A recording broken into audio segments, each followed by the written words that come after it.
ఇట్లా కేసీఆర్ గారు మేనల్లుండి మీరు ఒకసారి రావాలి లేదా మామయ్య మిమ్మల్ని కలుస్తానంటున్నాడు, మీరు ఎక్కడ ఉంటారో చెప్తే నేను తీసుకొస్తాను కూడా అన్నాడు. అంటే అట్లా అవసరం లేదు. సో బాగా అర్థం చేసుకున్నాడు తెలంగాణను, రోడ్ మ్యాప్ తయారు చేసుకున్నాడు. ఆయనకు అర్థమైంది ఏంటంటే ఆయనకు సొంత ఇల్లే లేదు, డబ్బులే లేవు. ప్రధానంగా ఉద్యమం టైంలో కానీ అసలు కేసీఆర్ తెలంగాణ కాదు, కేసీఆర్ ఆంధ్ర నుంచి వచ్చి సెటిల్ అయ్యింది. అంటే ఈ వీళ్ళకు సంబంధించిన కల్వకుంట్ల కుటుంబాలు రాత్రి బాగా తాగుతాడు, పొద్దున లేవాడు, మీరేమో 17 గంటలు 18 గంటలు నాతో చర్చించేదని మీరు అంటున్నారు. మరి ఎందుకు కేసీఆర్కి ఆ పేరు ఎందుకు వచ్చింది? మీరు తాగితే కేసీఆర్ లాగా తాగండి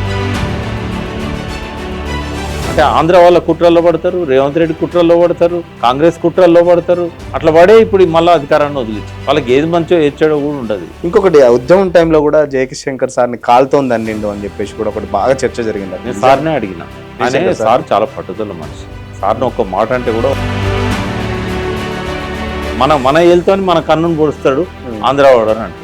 ఇంకొకటి కేసీఆర్ మోనార్కు ఎవరి మాట వినడు, ఎవరిని పట్టించుకోడు, ఆయన అనుకున్నదే చేస్తాడు. ఆయనకు సీఎం అయినాక కొంత ఎక్కడ చెడింది మళ్ళీ ఈ పొత్తు తర్వాత ప్రభుత్వంలోకి వచ్చారు. ఈ 2 దిక్కుల అధికారంలోకి వచ్చినాక రాజశేఖర రెడ్డి వీళ్ళని క్యాబినెట్ లో పెట్టి క్యాబినెట్ దృష్టి తీసుకురాకుండా పోలవరం పులిచిన తర్వాత ఎక్కడ మరి కోదండరాంకు కేసీఆర్కి ఎక్కడ చెడింది? ఆ నినాదం ఇచ్చింది కేసీఆర్, రూపొందించింది. ట్యాంక్ బండ మీద పోయినాక ఈయన మీద రాళ్ళేయడం, చెప్పులేయడం, కారు మీద ఏది దొరుకుతుంది దాంతో. కవిత ఇంటర్వ్యూ, కేటీఆర్ ఇంటర్వ్యూ, కవిత డైరెక్ట్ పార్టీలోకి రాలే. కేసీఆర్ గారు ఎప్పుడు చెప్పేవాడు, ఫస్ట్ కేటీఆర్ రావడం ఇష్టం లేకుండే కేసీఆర్, ఎప్పుడు ఇష్టం లేకుండే. ఇద్దరి బిడ్డది కొడుకు ఇద్దరిది కూడా ఇష్టం లేదు. దళితుడే తొలి ముఖ్యమంత్రి తెలంగాణకు, ఎందుకు అది మళ్ళీ కాలేదు? తెలంగాణకు వచ్చినాక మళ్ళీ కేసీఆర్ ఎందుకు సీఎం పీఠం మీద కూర్చున్నారు? రాజకీయాలలో కృతజ్ఞతలు ఉండవు, విశ్వాసాలు ఉండవు, అవసరాలు మాత్రమే ఉంటాయి. ఉద్యమకారులందరినీ వాడుకొని అధికారంలోకి వచ్చిన తర్వాత వదిలేసి, దాన్ని వాడుకోవడం అనకూడదు. చట్టాన్ని ఉల్లంఘిస్తారు, రాజ్యాంగాన్ని ఉల్లంఘిస్తారు, డబ్బు పెట్టద్దంటే పెడతారు, అవసరమైతే మర్డర్స్ కూడా చేస్తారు. పాలిటిక్స్ అట్లే ఉంటాయి. చాలా మంది ఈ మధ్యలో ఉన్న వాళ్ళు ఏమంటే కేసీఆర్ మారిపోయిండు, కేసీఆర్ని దూరం చేశారు జనాలకు అంటే పవర్ సెంటర్ కు దగ్గర ఉన్న వాళ్ళ మీద ఎప్పుడు అటువంటి ఆరోపణలు వస్తాయి. నేను కూడా ఒకసారి అన్నా, కాళేశ్వరం 1,00,000 కోట్లు మొత్తం కాలిపోయినాయి. ఇవాళ ఏంటంటే రేవంత్ రెడ్డి ఎప్పుడు అప్పుల గురించి మాట్లాడతారు కదా, ఆయన పెంచిన సంపద గురించి మాట్లాడు. 62,000 కోట్ల ఆదాయాన్ని బుద్ధి లేదనేది అందుకే వాళ్ళకి నచ్చకపోతే చాలు కేసీఆర్ మీద అడ్డమైన బూతులు మాట్లాడు. కేవలం మా సంక్షేమ కార్యక్రమాలు, సంక్షేమ పథకాలు ఓటేస్తే మేము గెలుస్తాం గుడ్డిగా నమ్మిండి. ఎలక్షన్ టైంలోనే కాళేశ్వరం కూలిపోవడం కూడా ఒక పెద్ద మైనస్ అయింది కదా. అది కూలిపోయిందా కూల్చిందా మనకు తెలియదు. ఎలక్షన్ టైంలో చాలా సందర్భాలు కూడా ఎప్పుడు ఓడిపోతే నేను ఇంట్లో కూర్చుంటా, నాకేం పెద్ద చెప్పినాక కూడా ఓడించింది కదా, గొప్పగా ఉంటుంది అనుకున్నారు. మార్పు అనేది అర్థమైంది, పశ్చాత్తాపడాలి. ఇప్పటికీ టీఆర్ఎస్ చేతిలో ఉండాలి అధికారం. చేతనైతే ఇంకో పార్టీ పెట్టుకోమని ఎవరు వద్దన్నారు? మీకు దేవుడు ప్రత్యక్షమై వరం అడిగితే ఏం అడుగుతారు అంటే ఈ జనానికి జ్ఞానం ఏమని అడుగుతా అని చెప్పాను. నాకు కూడా కోపం ఉన్నది చాలాసార్లు, నాకు కూడా కలవలే. అన్నంత మాత్రాన ఆయన మంచిని నేను క్రిటిసైజ్ చేయాలన్నా. ఇంకోటి ప్రధానంగా ఈ టీఆర్ఎస్ బీఆర్ఎస్గా మారడం కూడా ఏదన్నా అంటే తొందరపాటు, అది కేసీఆర్ గారు తొందరపాటు. ఎందుకంటే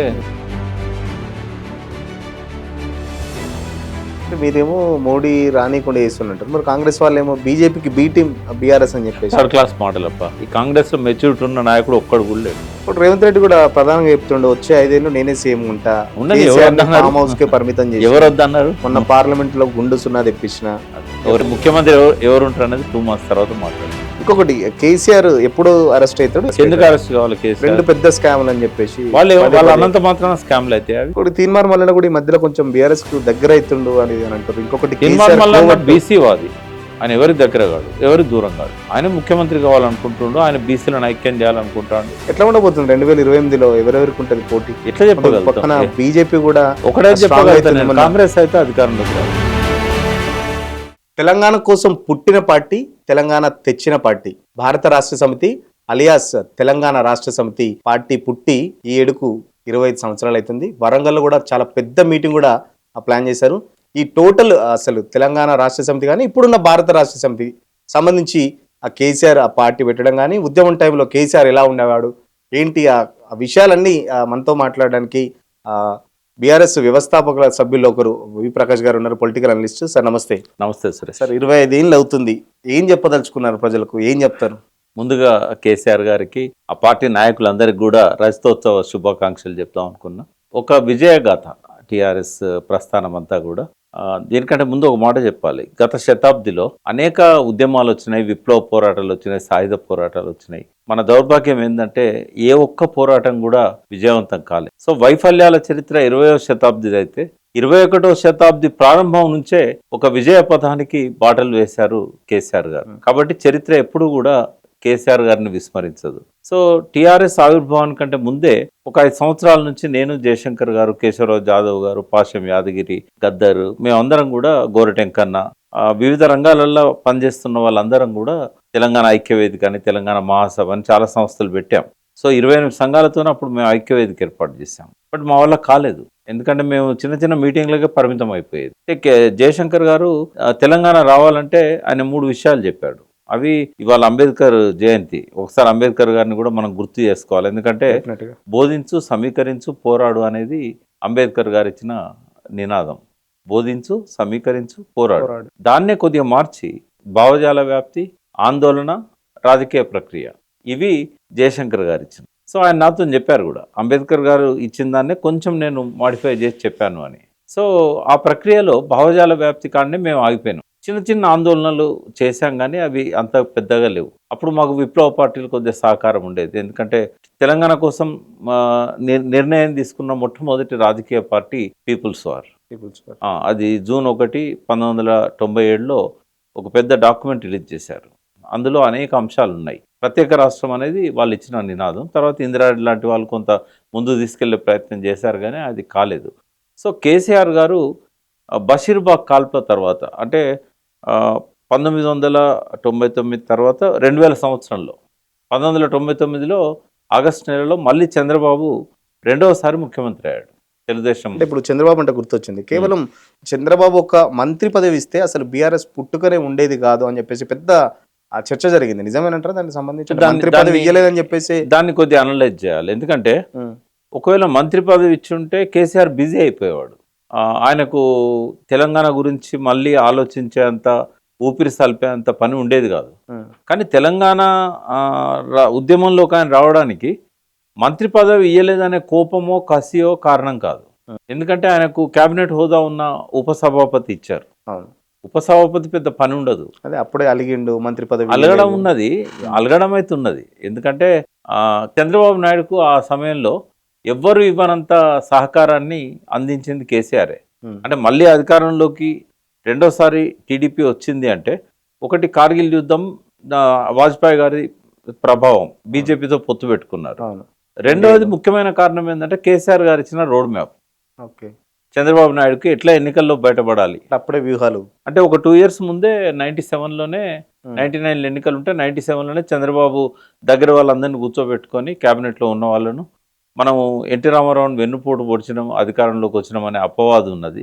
దానివల్ల ఆయన చనిపోయిండు కూడా. దాంతో ప్రజల్లో మన మీద కోపం ఉంది. రెండవది, ఎన్టీ రామారావు లాగా ఉన్నట్టు నాకు కరిష్మా లేదు, నేనంత పాపులర్ స్పీకర్ని కూడా కాదు, నాకు మాట్లాడడం కూడా చేత కాదు. ఎన్టీ రామారావు అద్భుతంగా డైలాగులు చెప్పేవాడు, ప్రజలను ఆకట్టుకునేవాడు. కాబట్టి ఇవన్నీ అననుకూలంగా ఉన్నాయి. మనకు కరువు వస్తుంది, వరుస కరువులు వస్తున్నాయి. తెలంగాణలో ఎన్కౌంటర్స్ ఇవన్నీ ఎక్కువైనాయి. మళ్ళీ నేను అధికారంలోకి రావడం అనేది కొద్దిగా కష్టంగా ఉంది. మీరంతా ఏమైనా సలహాలు ఇచ్చినట్టయితే దాన్ని నేను పాటిస్తాను. మళ్ళీ ఎట్లా మనం అధికారంలోకి రావాలనో కొద్దిగా ఆలోచించండి అని చెప్పి టైం ఇచ్చాడు. దానికి కేసీఆర్ గారు జన్మభూమి, ప్రజల వద్ద పాలన, ఈ విద్యా కమిటీలు, ఈ కమిటీలు, ఆ కమిటీలు, ఊరూరా ఒక 75-80 విజిటింగ్ కార్డులు తయారు చేసుకోవడానికి పదవులు ఇవ్వడం, ఇదంతా రోడ్ మ్యాప్ ఇచ్చింది కేసీఆర్. కాబట్టి ఆయన ఏమనుకున్నాడు, ఇంకా నాకు ఎటువంటి డౌట్ లేకుండే నా వల్ల అధికారంలోకి వచ్చింది అనేది ఉండేది ఆయనకి. అయితే నాకు ఎట్లయినా మంత్రి పదవి ఇస్తాడని అనుకున్నాడు. బట్ లాస్ట్ మినిట్ వరకు కూడా చూసిండు, మంత్రి పదవి రాలేదు. ఎందుకు అసలు అంటే మంత్రి పదవి రావడం వేరే కారణాలు లేదు, 2 ఉంటాయి. ఒక కారణం ఏంటంటే అప్పుడు విజయరామారావు గారు సిబిఐ డైరెక్టర్ ఉండి చంద్రబాబు పిలిచినప్పుడు వచ్చి సపోర్ట్ చేసి ఆయన టికెట్ తీసుకొని పీజీఆర్ మీద గెలిచాడు. పీజీఆర్ ఒక చీఫ్ మినిస్టర్ క్యాండిడేట్, అప్పుడు కాంగ్రెస్ లో చీఫ్ మినిస్టర్ క్యాండిడేట్ ఆయన, చాలా ఇంపార్టెంట్ క్యాండిడేట్. రాజశేఖర రెడ్డికి ఆయన మధ్యలో పోటీ ఉండే. అయితే ఆయన మీద గెలిచాడు. మళ్ళీ ఐపీఎస్, సీనియర్ ఐపీఎస్ ఆఫీసర్, ఆయన మాట విని వచ్చిండు. ఇవన్నీ దృష్టిలో పెట్టుకొని ఆయన అకామిడేట్ చేసుకోవాలనుకున్నాడు. వెల్మ సామాజిక వర్గం అంటే క్యాబినెట్లో ఎప్పుడు కూడా క్యాస్ట్ కంపోజిషన్ చూస్తారు. విద్యాధరరావు గారు ఆంధ్ర నుంచి అప్పటికే ఉన్నాడు. ఆయన వెల్మనే. అంటే ఇది చాలా చిన్న కమ్యూనిటీ, 0.5% కూడా ఉండరు ఆంధ్ర తెలంగాణలో కలిపి. 1% కంటే తక్కువ ఉన్న వాళ్ళకు 2 క్యాబినెట్ బర్తులు ఇచ్చాడు. ఇంకా మూడో దానికి అవకాశం లేదు.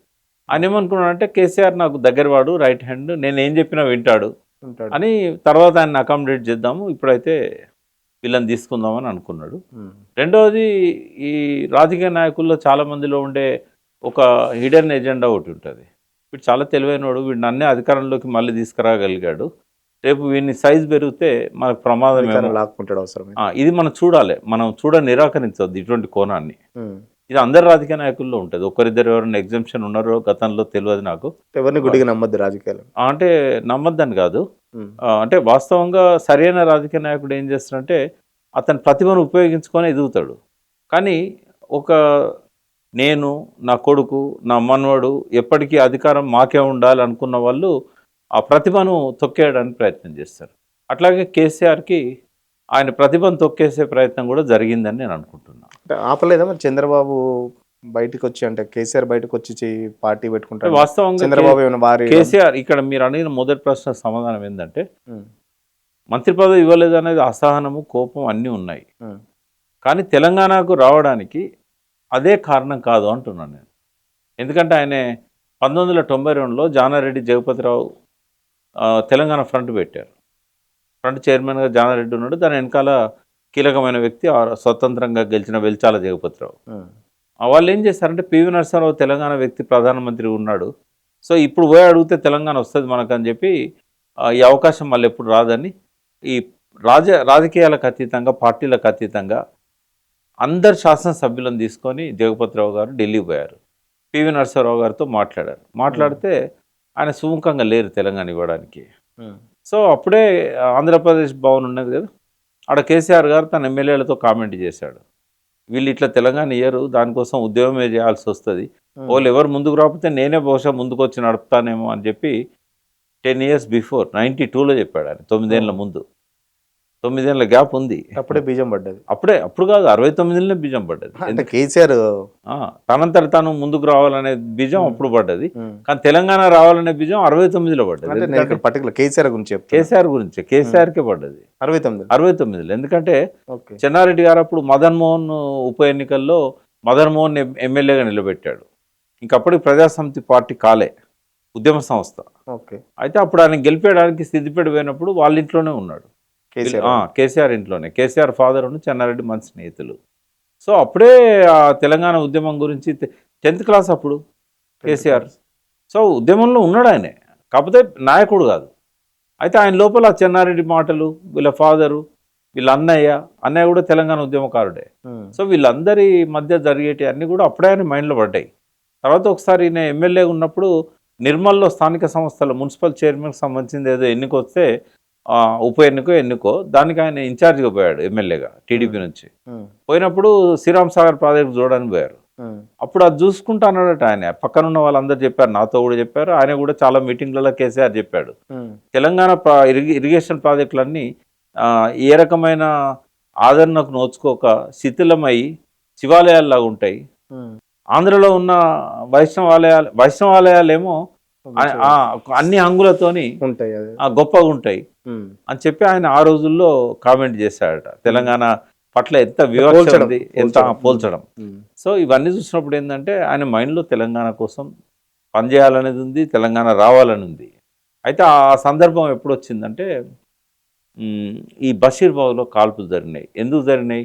చంద్రబాబు ప్రపంచ బ్యాంకు సంస్కరణలు అమలు చేయాలన్న దాంతో బోర్లకు కరెంటు మీటర్లు పెట్టాలి, తర్వాత ఇదివరకు ఉన్న స్లాబ్ సిస్టమ్ తీసేసి యూనిట్ కింద కట్టాలి అని చెప్పి పెట్టాడు. అయితే వాస్తవంగా 1994లో ఎన్టీ రామారావు ముఖ్యమంత్రి అయినప్పుడు, అంతకంటే ముందు కూడా 83లోనే మొదటిసారి ముఖ్యమంత్రి అయినప్పుడు టీడీపీ నాయకులను తీసుకెళ్ళి కేసీఆర్ గారు ఎన్టీ రామారావు గారితో ఆ టైంలో వాదించి, ఇక్కడ మీకున్నట్టు కాలువలు లేవు, మీకున్నట్టు ప్రాజెక్టు లేవు, ఉన్నదే ఒక బోర్లు బావులు, ఈ బోర్లు కూడా నీళ్ళు ఎండిపోతా ఉన్నాయి, బావులన్నీ ఎండిపోతేనే బోర్లు వేసుకున్నారు, ప్రభుత్వం వాళ్ళకి ఏం సహకరించలేదు, ఆర్థికంగా కూడా రూపాయి ఇవ్వలేదు, వాళ్ళ సొంత కష్టంతో అప్పులు చేసి బోర్లు వేసుకున్నారు. ఇప్పుడు వాళ్ళని కరెంట్ బిల్ కట్టమంటే ఎక్కడ కడతారు? ఉచితంగా ఇవ్వాలనంటే ఏది ఉచితంగా ఇవ్వకూడదు బ్రదర్. మనం కిలో బియ్యానికి కూడా మనం రూపాయి తీసుకుంటున్నాం. కాబట్టి స్లాబ్ సిస్టమ్ పెడతాను. 3 HPకి అయితే 50 రూపాయలు. అంటే తెలంగాణకు సపరేట్ ఏమన్నా అట్లా ఆంధ్రప్రదేశ్ మొత్తం ఉమ్మడి ఆంధ్ర. ఎందుకంటే ఆంధ్రలో కూడా కొన్ని బోర్లు బావులున్న ప్రాంతాలు, మెట్ట ప్రాంతాలు ఉన్నాయి కదా, పల్నాడు ఏరియా కానీ ఇట్లాంటివి అన్ని జిల్లాల్లో ఉన్నాయి. అయితే అట్లా కట్టాలి అని చెప్పి స్లాబ్ సిస్టమ్ పెట్టాడు. అది చాలా సౌకర్యంగా ఉండే. 50 రూపాయలే కదా, ఈ కరెంట్ ఎంత వాడుకున్నా సంబంధం లేదు. కానీ చంద్రబాబు నాయుడు దాన్ని తీసేసి కరెంట్ బిల్ కట్టాలన్నప్పుడు 9 కమ్యూనిస్ట్ పార్టీలు బషీర్బాగ్లో వాళ్ళు చెలో అసెంబ్లీ పిలిపించినప్పుడు ముగ్గురిని చంపేశారు. అది ఆగస్టు 28న జరిగింది. ముగ్గురు చనిపోయిన తర్వాత అప్పుడే వీళ్ళంతా నిరాహార దీక్ష చేస్తున్నారు. ఎవరు? రాజశేఖర రెడ్డి ఆధ్వర్యంలో 90 మంది ఎమ్మెల్యేలు గెలిచారు అప్పుడు ఉమ్మడి ఆంధ్రప్రదేశ్ నుంచి. ఇక్కడ ఎమ్మెల్యే క్వార్టర్స్, ఓల్డ్ ఎమ్మెల్యే క్వార్టర్స్లో నిరాహార దీక్ష చేస్తున్నారు. సరిగ్గా 15 రోజుల ముందు నేనప్పుడు తెలంగాణ ఐక్యవేదిక తరఫున ఒక మెమొరాండం రాసి సోనియా గాంధీకి లేక్ వ్యూ గెస్ట్ హౌస్లో ఇచ్చాం రాజ్భవన్ దగ్గర. అది నేను ఇవ్వలేదు, కాంగ్రెస్ లెజిస్లేటర్స్ అందరు కలిసి 42 మంది గెలిచారు అప్పుడు తెలంగాణ నుంచి. 90 మందిలో 42 మంది తెలంగాణ, చిన్నారెడ్డి ఆధ్వర్యంలో. అప్పుడు ఆ 42లో ఒక్కరు మోత్కుపల్లి నరసింహులు గెలవగానే ఆయన పార్టీ ఫిరాయించి టీడీపీలో పోయాడు. మొదలు టీడీపీ, బట్ తర్వాత కాంగ్రెస్లోకి వచ్చాడు. కాంగ్రెస్లో గెలిచి మళ్ళీ అందులో పోయాడు. కాంగ్రెస్ టికెట్ మీద గెలిచి ఇక 41 మంది ఉన్నారు. 41 మంది. ఆ రోజు 38 మంది ప్రజెంట్ నుండి ముగ్గురికి ఫోన్లు చేసి తీసుకున్నాం. ఆ రోజు సునీత లక్ష్మారెడ్డి గారి హస్బెండ్ లక్ష్మారెడ్డి గారిది ఫస్ట్ యానివర్సరీ ఉండే. అక్కడికి పాల్వాయి గోవర్ధన్ రెడ్డి వీళ్ళు పోయిన్లు. ఒక ముగ్గురు, పురుషోత్తమరావు రాలేదు, పురుషోత్తమరెడ్డి రమన్నపేట, కానీ వాళ్ళంతా తెలంగాణ వాదులే. సో చిన్నారెడ్డి నేను కలిసి అందరి సంతకాలు తీసుకున్నాం. ఇది మాకు ఆ ప్రోగ్రాం చెప్పింది జనార్దన్ రెడ్డి గారు, పీజీఆర్ ఏంటంటే సోనియా గాంధీ వస్తున్నది కదా, ఆ దేశంలో ప్రతిపక్ష నాయకురాలు, సో కాంగ్రెస్ అధ్యక్షురాలు కూడా కదా, ఆమె సంతకం అందరి సంతకాలు తీసుకొని తెలంగాణ కావాలని చెప్పి ఓ మెమోరాండం తయారు చేయమంటే చేసినాం అన్నట్టు. అయితే అది ఎవరు చదవలేదు, చదివితే వాళ్ళు సంతకాలు పెట్టేవాళ్ళు కాదు. నేను చెప్పడం కూడా ఏంటంటే తెలంగాణ అభివృద్ధి కోసం మనం మెమోరాండం ఇద్దాం సోనియా గాంధీ. కానీ చాలా గొప్ప చెప్పుకుంటారు కాంగ్రెస్ పార్టీ, మేము అప్పుడే స్టార్ట్ చేసినాం. కళ్ళు కప్పాను నేను వీళ్ళందరి కళ్ళు కప్పి. చిన్నారెడ్డి కూడా చెప్పలేదు, ఆయన సంతకాలు పెట్టిమని చెప్పి ఆయనకి ఇచ్చినప్పుడు ఏంటిది ఇది అన్నాడు. అంటే ఇది చదువుకుంటుంటానికి 4 పేజీలు రాశాను నేను. అయితే ఇది తెలంగాణ కోసం, అభివృద్ధి కోసం సోనియా గాంధీకి మెమోరాండం ఇద్దామంటే ఆమె ఏం చేస్తుంది అంటే ప్రతిపక్ష నాయకురాలు కదా, తెలంగాణకి ఏమన్నా ఫండ్స్ వస్తాయి అంటే నేను రాజశేఖర రెడ్డి గారిని అడిగి ఇస్తాను, ఎందుకంటే నేను సెక్రటరీ ఉన్నా లెజిస్లేచర్ పార్టీ, ఆయనకు చెప్పకుండా నేను ఇవ్వలేను, ఆయన ప్రతిపక్ష నాయకుడు రాజశేఖర రెడ్డి. ఆయన పోయి ఇట్లా మా తెలంగాణ అభివృద్ధి కోసం మేము మెమోరాండం ఇద్దాం అనుకుంటున్నాం, ఇట్లా ఐక్యవేదిక నుంచి ప్రకాష్ వీళ్ళంతా వచ్చారు అంటే మీ ప్రాంత అభివృద్ధి కోసం మీరు అడుగుతూ తప్పేమన్నది ఇచ్చుకోండి అన్నాడు. అట్లా రాజశేఖర్ కూడా తెలియదు అప్పుడు, ఎవరికి తెలియదు, చిన్నారెడ్డికే తెలియదు, చిన్నారెడ్డికి కూడా తెలియదు, తర్వాత తెలిసింది. సో అందరు సంతకాలు పెట్టారు. పెట్టినాక ఒక పొన్నాల లక్ష్మయ్య గారు దాన్ని గమనించారు, బట్ ఆయన చేతుల్లోంచి అది తీసుకెళ్ళి నేను ప్రెస్కి ఇచ్చేసిన అందరికి జిరాక్సులు తీసి. అంటే సోనియా గాంధీకి ఏమో సాయంత్రం ఇచ్చాం, మధ్యాహ్నం 3 గంటల వరకు చేసాం సంతకాలు. అప్పుడు మన జకీర్, అప్పుడు సీనియర్ రాహుల్ వీళ్ళంతా నాతో ఉన్నారు. ఇప్పుడున్నంత మీడియా కూడా అప్పుడున్నారు వీళ్ళు, రాహుల్ అండ్ అప్పుడు సాక్షిలో ఉండే, రాహుల్ వార్తలో ఉండే. అయితే వీళ్ళంతా కలిసి చూశారు నేను చేసేదంతా కూడా చూస్తున్నారు. వీళ్ళ కళ్ళు కప్పి ఎట్లా పెట్టిస్తున్నాడు సంతకాలు ఏంది. సో మొత్తానికి ఏంటంటే వాళ్ళు తెలంగాణ కోసం సోనియాకి మెమోరాండం ఇచ్చినప్పుడు చిన్నారెడ్డి గారికి తెలిసి నేను ఇవ్వను అన్నాడు. మీరు నన్ను మిస్గైడ్ చేశారు, నేను ఇవ్వను అంటే పాల్వాయి గోవర్ధన్ రెడ్డికి చెప్పాను, ఆయన నేను ఇస్తానన్నాడు. ఆ టైంకి చిన్నారెడ్డి కూడా అందుకున్నాడు. ఒరిజినల్ మెమోరాండం చిన్నారెడ్డి దగ్గర ఉండే ఇచ్చేసిండు. అంటే మీ డిమాండ్ మాకు తెలుసు, మేము దీన్ని పరిశీలిస్తాము, మీరు ఢిల్లీకి రండి అని చెప్పింది ఆమె. ఆ తర్వాత ఢిల్లీకి పోయేటప్పుడు రాజశేఖర రెడ్డి పర్మిషన్ తీసుకున్నారా లేదో మనకు తెలియదు, బట్ అందరు ఢిల్లీ పోయారు. ఢిల్లీ పోయినప్పుడు ఈ జయశంకర్ గారిని తీసుకెళ్లారు. పండిట్ నారాయణ రెడ్డి గారు అని ఉండేవాడు, ఆయనే జయశంకర్ గారు, జనార్దన్ రావు గారు, ప్రొఫెసర్ కాకతీయ యూనివర్సిటీ, వీళ్ళంతా కలిసి అప్పుడు 3 కమిటీ ఉండేది. ఆ కమిటీకి ఎక్స్ప్లెయిన్ చేశారు. ఆ కమిటీలో ప్రణబ్ ముఖర్జీ, మన్మోహన్ సింగ్ వీళ్ళు ఉన్నారు, ఇంకొక వ్యక్తి బహుశా గులాం నబీ ఆజాద్ అనుకుంటా. సో వాళ్ళు అప్పుడు అద్వానీ హోమ్ మినిస్టర్ ఉన్నాడు కాబట్టి 2nd SRC కోసం సిఫారసు చేశారు. ఇదంతా ఇట్లుంటే కేసీఆర్ గారికి ఏంటంటే కాంగ్రెస్ వాళ్ళు తెలంగాణ కోసం ప్రయత్నం చేస్తున్నారు, ఓ మెమోరాండం ఇచ్చారు, at the same time Basheerbagh కాల్పులు జరుగుతున్నాయి. ప్రజల్లో కొంత తెలంగాణ వాదం ఉన్నది. కాబట్టి తెలంగాణ కోసం మనం ఎందుకు ముందుకు పోకూడదు అనేది ఒక ఆలోచన వచ్చింది. వచ్చినప్పుడు ఆయన ఈ విద్యుత్ ఛార్జీలు తగ్గియకపోతే తెలంగాణ రైతు ఉన్న గోచి ఊడిపోద్దని చెప్పి ఒక లెటర్ రిలీజ్ చేశాడు. అది చంద్రబాబు నాయుడుకు డైరెక్ట్ పంపించాడు, పేపర్లో వచ్చింది. అది చూసి అప్పటి 69 తెలంగాణ ఉద్యమకారులు కొందరు ముందుగా పోయింది ఆనాటి జర్నలిస్ట్, ఆంధ్రభూమి జర్నలిస్ట్ సంతపూర్ రఘువీర్రావు గారు. చనిపోయాడు, తెలంగాణ వచ్చినాకనే చనిపోయారు ఆయన. అయితే ఆయనే ముందు పోయి కలిశాడు. మీరు తెలంగాణ ఉద్యమం స్టార్ట్ చేయాలి, మేమంతా ఏదో కొంత మా శక్తి మేరకు ప్రయత్నం చేస్తున్నాము, మీలాంటి వాళ్ళు వస్తే ఇది ముందుకు పోతుంది. ఈ ఒక్క కరెంట్ ఛార్జీల సమస్య కాదు మనది, నీళ్లు నిధులు నియామకాల సమస్య. కాబట్టి మీరు రావాలని చాలాసేపు మాట్లాడాడు ఆయన మాట్లాడిన తర్వాత కొద్దిగా ఇంప్రెస్ అయ్యాడు కేసీఆర్. ఇంప్రెస్ అయ్యి ఒక్కొక్క విషయం మీద నాకు అవగాహన కావాలి అని చెప్పి, అంటే మరి ఇట్లా ప్రకాష్ ఉన్నాడు, జయశంకర్ ఉన్నాడు, వీళ్ళ దగ్గర చాలా సమాచారం ఉన్నది, గతంలో పనిచేసిన తెలంగాణ ప్రభాకర్ దగ్గర ఉన్నది ఇన్ఫర్మేషన్, ప్రొఫెసర్స్ ఉన్నారు, జాదవ్ గారు, ఇట్లాంటి వాళ్ళు. మేమంతా అవుట్డేటెడ్ అయిపోయినాము, అప్పటి ఉద్యమకారులం మేము. తెలంగాణ వస్తే చూసి చనిపోదాం అనుకుంటున్న వాళ్ళం, మీరు వాళ్ళని అడగండి, వాళ్ళు చెప్తారు అంటే అప్పుడు మమ్మల్ని సంప్రదించారు, అయితే అప్పుడు మత్స్యనాచారి కేసీఆర్ గారితో ఉండేవాడు. ఆయన కూడా ఈ తెలంగాణ పట్ల ఆకర్షితుడై ఆయన పోయి కలిశాడు. అయితే ఆయన ద్వారా జయశంకర్ గారు అమెరికాలో ఉంటే ఫోన్ నంబర్ తీసుకొని మత్స్యనాచారికి జయశంకర్ గారు బంధువు అవుతాడు. సో అది తీసుకొని ఆయనను కాంటాక్ట్ చేస్తే నాకు రావడానికి 2-3 నెలలు పడుతుంది, ఇక్కడ అన్ని ప్రోగ్రామ్స్ పెట్టుకున్నాం. ఎందుకంటే అంతకంటే 1 year ముందే తెలంగాణ డెవలప్మెంట్ ఫోరం ఏర్పడ్డది అమెరికాలో. ఏర్పడి 1999 ఎన్నికల్లో వాళ్ళు పేపర్లలో పెద్ద పెద్ద యాడ్స్ ఇచ్చారు, తెలంగాణకి ఎట్లా అన్యాయం జరుగుతున్నది అనేది, చంద్రబాబును ఓడించండి అని. అయితే ఆయన ఆ పనిలో అక్కడ మీటింగ్స్ పెట్టుకుంటూ తిరుగుతున్నాడు సారు, అమెరికాలో చాలా రాష్ట్రాల్లో. ప్రకాష్ ఉన్నాడు, మీరు పిలవండి అని అంటే ఫస్ట్ నన్ను కాంటాక్ట్ చేశారు. బట్ నాకు అప్పుడు ఆ రోజుల్లో కేసీఆర్ గారి గురించి పెద్ద అవగాహన లేదు. అంతకుముందు కేసీఆర్ నేను కలవలేదు, ఎన్నడూ కలవలేదు, పేరు వినడమే తప్ప ఎన్నడూ చూడలేదు కూడా ఆయన. జయశంకర్ గారు కూడా నన్ను ఏమడిగాడంటే, ఎవరో కల్వకుంట్ల చంద్రశేఖర్ రావు అట, డిప్యూటీ స్పీకర్ అట, మాజీ మంత్రి అట, నీకేమన్నా తెలుసా అన్నాడు. నాకైతే తెలియదు సార్, నేను విన్నాను పేరు, కానీ ఆయన ఎప్పుడు చూడలేదు, మాట్లాడలేదు.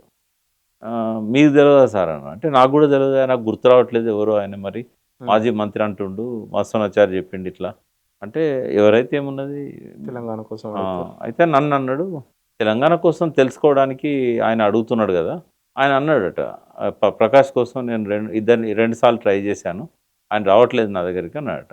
వాస్తవంగా హరీష్ రావు గారు ఒకసారి నాకు ఫోన్ చేశారు, ఇట్లా కేసీఆర్ గారు మేనల్లుండి మీరు ఒకసారి రావాలి, లేదా మామయ్య మిమ్మల్ని కలుస్తానంటున్నాడు, మీరు ఎక్కడ ఉంటారో చెప్తే నేను తీసుకొస్తాను కూడా అన్నాడు. అంటే అట్లా అవసరం లేదు, నేనే వస్తా, కొద్దిగా టైం ఇవ్వండి అన్న. తర్వాత మహేందర్, కేకే మహేందర్, ఆయనకు బాగా పరిచయం కేసీఆర్, ఆయన అప్పటికే పోతున్నాడు ఆయన దగ్గరికి, ఆయన రమ్మంటే కూడా నేను పోలే.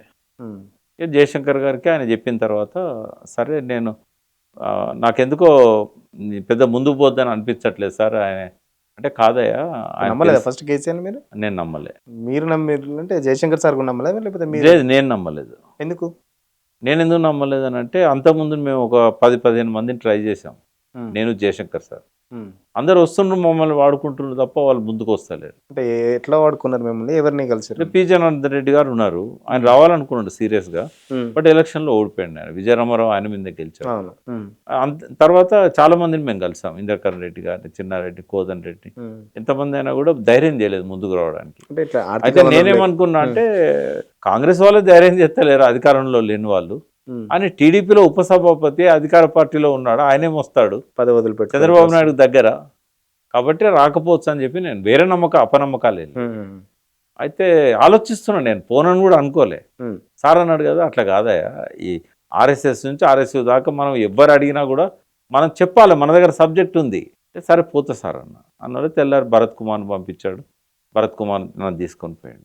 పోయిన తర్వాత ఒక్కరోజే 16-17 గంటలు నన్ను కూర్చోబెట్టుకున్నాడు. మధ్యాహ్నం పొద్దున 11కి పోతే రాత్రి 3 అయింది ఇంటికి వేసి. ఆయన నేను ఇద్దరమే చాలా గంటలు మాట్లాడుకున్నాం. అని కొన్ని అనుమానాలు ఉండే, అవి నివృత్తి చేశాను నేను. మళ్ళీ సార్ వచ్చినాక జయశంకర్ గారితో కూడా మాట్లాడి సేమ్ నేను చెప్పిన జవాబే జయశంకర్ గారు కూడా చెప్పారు. ఆయన అడిగిన 2-3 విషయాలు ఏంటంటే, చర్చలను ఎక్కడ ఏరియాలు జరిగినాయంటే, అప్పుడు కిరాయి ఇంట్లో ఉండేది కేసీఆర్ గారు. ఈ నందినగర్ ఇల్లు స్ట్రక్చర్ కొన్నాడు ఆయన, స్లాబ్ వేసిన స్ట్రక్చర్ కొన్నాడు తప్ప కంప్లీట్ కాలే. అయితే ఇక్కడ దగ్గుబాటి వెంకటేశ్వరరావు ఇల్లు ఉంది కదా, ఆ ఇంటి మూల మీద ఇల్లు, 2వ ఇల్లు కేసీఆర్ గారు రెంట్కు తీసుకొని ఉండే. మనం మనం తాజ్ బంజారా బ్యాక్ సైడ్ రోడ్లో లక్ష్మీపార్వతి ఇల్లు ఉంది కదా, అవునవును. దానికంటే ముందే ఆడ ఇట్లా పై కొండ మీద లక్ష్మీపార్వతి ఇల్లు దాటినాక పై కొండ మీదకి ఒక రోడ్డు పోతుంది రైట్ సైడ్. లెఫ్ట్ సైడ్కి ఏమో అన్ని కలెక్టర్ క్వార్టర్స్ ఉంటాయి, రంగారెడ్డి కలెక్టర్ వీళ్ళంతా, నవీన్ మిట్టల్. అయితే ఆ పైన ఉండేది అన్నట్టు, బాల్కనీలో కూర్చొని ముచ్చట్లు పెట్టుకుంటుండేది. ఇక అట్లా మొదటి రోజు నుంచే నేను ఆయనకు అటాచ్ అయిపోయినా. నా అపోహలన్నీ తప్పని చెప్పి నా అనుమానాలన్నీ వృత్తి అయినాయి. సో ఎందుకంటే అంత సీరియస్గా తెలంగాణ గురించి అడిగిన వ్యక్తి లేడు అంతకుముందు కూడా. అప్పుడు నమ్మకం కలిగింది. చాలా నమ్మకం కలిగింది. మొదటి రోజే నేను ఇంప్రెస్ అయినా బాగా. ఆయనకున్న అనుమానాలు ఏముండే అంటే, ఒకటి 69లో అంత పెద్ద ఉద్యమం వచ్చింది, ప్రపంచ చరిత్రలోనే గొప్ప ఉద్యమం, తెలంగాణ ఇవ్వలేదు, 369 మంది చనిపోయిండ్రు, అయినా తెలంగాణ రాలే. 71లో 10 మంది ఎంపీలను గెలిపించుకున్నారు. దేశమంతా ఇందిరాగాంధీ ప్రభంజనం ఉన్నా కూడా తెలంగాణ మాత్రం ప్రజాసమితి అభ్యర్థులను గెలిపించింది, అయినా కూడా తెలంగాణ రాలే. ఇటు ఎన్నికల ద్వారా రాలేదు, అటు ఉద్యమాల ద్వారా రాలేదు. ఎట్లా వస్తుంది తెలంగాణ అంటే? అప్పుడు సిచ్యువేషన్ వేరు సార్. ఎందుకంటే అప్పుడు 374 మంది ఎంపీలు కాంగ్రెస్ నుంచే ఉండేది, 500 ఎంపీలల్లో వన్ సైడ్గా వచ్చింది. అప్పుడు బంగ్లాదేశ్ విముక్తి ఇవన్నీ ఇందిరాగాంధీ చేసింది కాబట్టి అప్పటి పరిస్థితి వేరు, ఇప్పటి పరిస్థితి వేరు. మొన్న వాజ్పేయి గారు ఒక్క ఓటుతోని ప్రధానమంత్రి పదవి పోగొట్టుకున్నారు. అప్పటికి 98లో గిరిధర్ గోమాంగో అని ఒరిస్సా, ఆయన ఓటుతోని పోయింది. ఆయన వాస్తవంగా ఓటు హక్కు లేదు, ఎందుకంటే ఆయన ముఖ్యమంత్రి అయింది అప్పటికి, కానీ రాజీనామా చేయలేదు కాబట్టి ఓటు ఉంది ఆయన. సో ఒక్క ఓటుతోని గవర్నమెంట్ పోయింది. మనం తెలంగాణలో 14 ఎంపీ సీట్లు ఉన్నాయి. అప్పుడు 16 ఏమో ఉండే, 16 ఉండే. 16లో ఒక 7-8 గెలిపించుకున్నా కూడా మనం ఈ బ్యాలెన్స్ మన చేతిలో ఉంటే కనుక అధికారం వదులుకోవడానికి సిద్ధపడరు, మనకు తెలంగాణ ఇస్తారు అని చెప్పాను. దాంతో కన్విన్స్ అయ్యండి ఆయన. ఇంకో 2-3 ఉండే ఆయనకు, తెలంగాణ ఎట్లా సర్వైవ్ అవుతుంది, మన దగ్గర అంత నిధులు ఉండే కదా అని. అంటే అది రాంగ్ నోషన్ సార్. అది మనకు సేల్ ట్యాక్స్లో ప్రభుత్వానికి వచ్చే పన్నుల ద్వారా వచ్చే ఆదాయంలో మనదే 85-86% ఉంది అంటే నమ్మలేదు ఆయన. తర్వాత జయశంకర్ గారితో క్రాస్ చెక్ చేసుకున్నాడు, రికార్డ్స్ అనేది ఇచ్చి ముందు పెట్టాం, నమ్మిండు అప్పుడు. ఎందుకంటే మొత్తం ఆంధ్ర అంతా కలిస్తే 15-16% ఉంటే ఒక తెలంగాణ దాదాపు 80 పైన. హైదరాబాద్ అప్పుడు హైదరాబాద్, రంగారెడ్డి, మెదక్ ఇవన్నీ ఇండస్ట్రీస్ ఇక్కడనే ఉండేది, ఇన్కమ్ ఎక్కువ ఉండేది అన్నట్టు. రాష్ట్ర ఖజానాకు ఇటు ఎక్సైజ్ ద్వారా కానీ, రియల్ ఎస్టేట్ ద్వారా కానీ, ఇండస్ట్రీస్ కానీ, సేల్ ట్యాక్స్ కానీ అన్నీ ఇక్కడనే ఉండేది. కాబట్టి మనకు ఆదాయం ఎక్కువ ఉన్నది. ఇట్లా ఎన్ని రోజులు చర్చలు జరిపారు, లేకపోతే పార్టీ పెట్టాలనే ఉద్దేశం? పార్టీ పెట్టేటప్పుడు 100 గంటలు, దాదాపు 7 నెలలు. నేనున్నది 7 నెలలు, మొత్తం దాదాపు 8-9 నెలలు జరిగినాయి. అంటే నా అందరితో రోజు కూర్చున్నది. నాతో పాటుగా ఎక్కువగా ఆయనతో కూర్చున్నది ఇన్నయ్య గారు, కాదు ఇన్నయ్య. ఎందుకంటే ఆయన నాకంటే ముందే దగపడ్డ తెలంగాణ బుక్స్ వేసాడు. 95 నుంచే దాని మీద రీసెర్చ్ చేసుకుంటూ వచ్చాడు. నేను 97 లెటర్ ఆయన, నాకంటే 2 years సీనియర్ అనుకోవచ్చు ఆయన. ఆయన ఇచ్చిన సమాచారము, ఆయన తెచ్చింది అదంతా బాగా కేసీఆర్ గారు కొంత కన్విన్స్ అయ్యారు. కేసీఆర్ గారిని కలవడానికంటే ముందే నేను ఒక 60-70 ఆర్టికల్స్ సాగునీటి రంగం మీద పత్రికల్లో రాసినాను. అవి కూడా ఆయన చదివాడు అవన్నీ. సో బాగా అర్థం చేసుకున్నాడు తెలంగాణను, రోడ్ మ్యాప్ తయారు చేసుకున్నాడు. ఆయనకు అర్థమైంది ఏంటంటే, తెలంగాణకు అందరికీ తెలంగాణ కావాలని ఆకాంక్ష ఉన్నా కూడా నాయకుల మీద నమ్మకం లేదు. అందుకే ఇందిరారెడ్డిని వాళ్ళు అంటే నెత్తికెత్తుకోలేకపోయారు. ఇందిరారెడ్డి లీడర్షిప్ అనేది ఎస్టాబ్లిష్ కాలేకపోయింది. ఇందిరారెడ్డి ఒకవేళ ప్రజలు ఆదరించుంటే ఆయనే లీడర్ అయ్యేవాడు, ఆయన వదిలేసిపోయాడు ఇక. అయితే దీనికి ఏం చేయాలనేది బాగా ఆలోచించాడు. గొప్ప మేధావి కేసీఆర్. ఆయన ఏమన్నాడంటే, మనం ముందు నాయకత్వ సమస్యను పరిష్కరించాలి, నా నాయకత్వం మీద వాళ్ళకు నమ్మకం కలగాలంటే మన ఆరంభం ఎట్లుండాలి అని చెప్పి, ఎవరు వచ్చినా కూడా మనం ఇట్లా బిగిన్ చేద్దాం, good beginning is of success అని చెప్పి సింహగర్జన మే 17th ఏదైతే జరిగిందో కరీంనగర్లో, ఆ ప్రోగ్రాం గురించి చెప్పేవాడు. డేట్ ఒకటి పెట్టలేదు, బట్ ఎట్లా స్టార్ట్ అవుతాం, ఎట్లా పోతాం, ఎట్లా ఉండే అప్పుడు. అంటే కేసీఆర్ ఆర్థిక పరిస్థితి ఎట్లా ఉండే? పార్టీ స్టార్ట్ ఏం లేదు ఆయన ఆర్థిక పరిస్థితి. ఆయన అదే ధైర్యం ఆయనది. ఏంటంటే, ఇప్పుడు ఇక్కడ 2-3 విషయాలు మాట్లాడుకుందాం. అప్పటిదాకా పార్టీలు పెట్టిన వాళ్ళు అందరూ ఒక్క ఎన్టీ రామారావు తప్ప ఎవరు సక్సెస్ కాలేదు. 57 ఏళ్ళ సమైక్య రాష్ట్రం మొత్తము.